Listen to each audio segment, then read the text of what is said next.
راح فين الورد؟ راحت فين الحاجات الحلوة اللي بنجيبها قبل الخطوبة ايام الارتباط؟ بتروح فين؟ قولولي. ليه مش بنحافظ على الرومانسية اللي موجودة في حياتنا؟ وهل الرومانسية دي في ناس بتشوفها ان هي حاجة يعني مش عايزة اقول عبيطة، لان ده يعني ده شعور انساني مهم جدا، بيديك الطمأنينة والفرحة. ازاي الست بتفرح من مجرد وردة؟ ازاي ممكن تكون كلمة بسيطة قوي انت بتقولها لها بتحطها في مود تاني خالص؟ والراجل كذلك، انت جوزك ممكن تقولي له كلمة يطير في السماء. يعني مثلا قولوا يلا هنخرج، انت اللي تقولي يلا هنخرج وانا عازماك، هيفرح بيكي قوي صدقيني. انا طبخلك طبخة حلوة.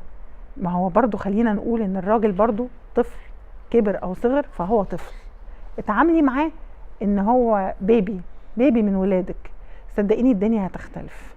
الست زي ما هي مطالب من الراجل ان هو يعمل لها كل اللي هي عايزاه ويهتم بيها وبتفاصيلها، برضو اكيد الست لازم تهتم بتفاصيل زوجها او حبيبها، حتى لو تفصيلة بسيطة جدا بتفرق صدقيني. ركزي معاه، ركزي مع جوزك، ركزي مع حبيبك، عشان ده مهم جدا في استمرار العلاقة بينكم. مازن ميديا برودكشن.